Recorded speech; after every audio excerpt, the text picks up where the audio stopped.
the early days of the Source Engine, a legend emerged amongst gamers, a chilling tale of a creature known as the Blue Vourigaunt. The mysterious entity was said to be an otherworldly figure, a Half-Life enemy reskinned to be a ghostly shade of Mountain Dew. It wasn't the color that unsettled the players, but the fact it would appear in every Source Engine game across different titles and worlds, with the sole purpose to utter incomprehensible worlds in its native Portuguese tongue.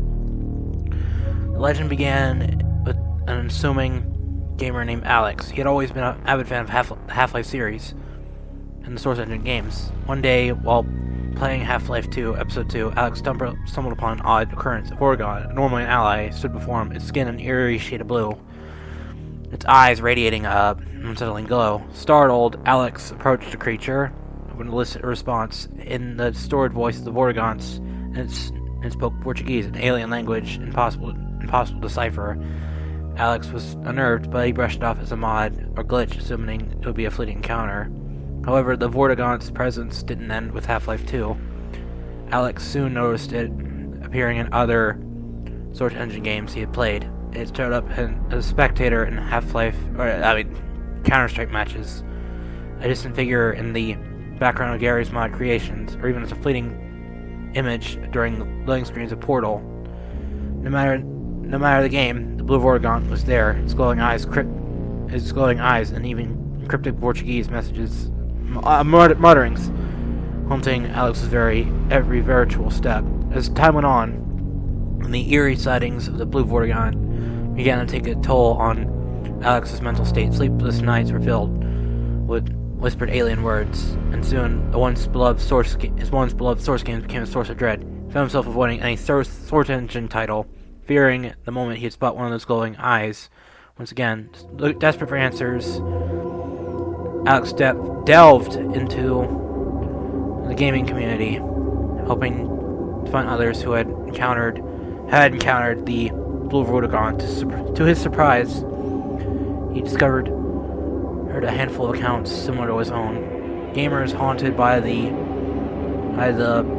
spectral figure, the same unintelligible language, yet no one had an explanation for its origins or purpose. Alex's obsession grew. He fell deeper into a spiral of paranoia and anxiety. He had begun documenting every sighting, piecing together maps, screenshots, and snippets of Portuguese dialogue. Lines between reality and virtual somehow blurred. He became convinced that the Blue Vourigaunt was not finding the screen. It was somehow crossing it over into his world.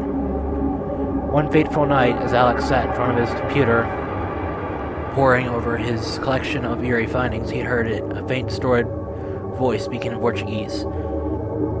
His heart raced as he looked around, his eyes finally landing on his screen. The Blue Vourigaunt was there, not on the monitor, but standing beside his desk, its blue skin casting an eerie glow in the dim room. Terror-stricken, Alex watched as the creature leaned closer, its eyes fixed on him.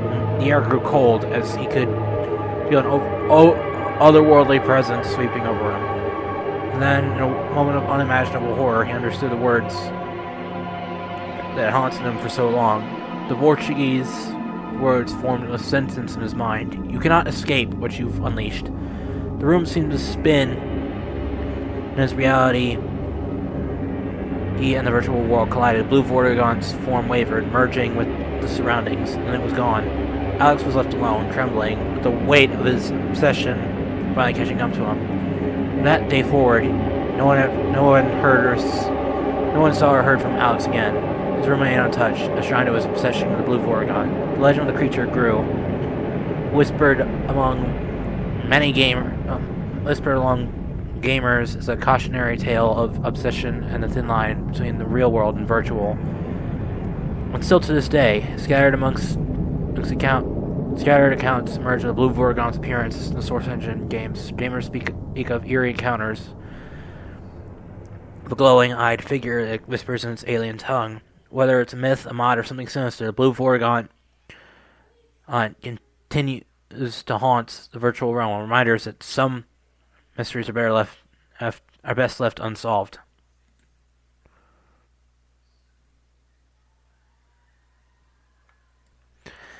And that, my friends, was the Blue Vourigaunt.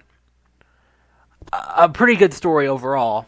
You know, it kind of makes you wonder, where on earth did this Blue Vourigaunt come from? Did did it start out as like a virus or like a Garry's mod model or NPC? It genuinely didn't go into too terribly much detail about what it was, and like, okay, I'm gonna be honest here.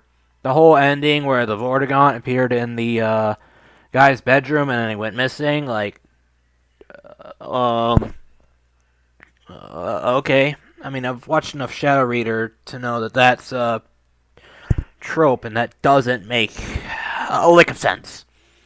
Like, um, that's hard to explain.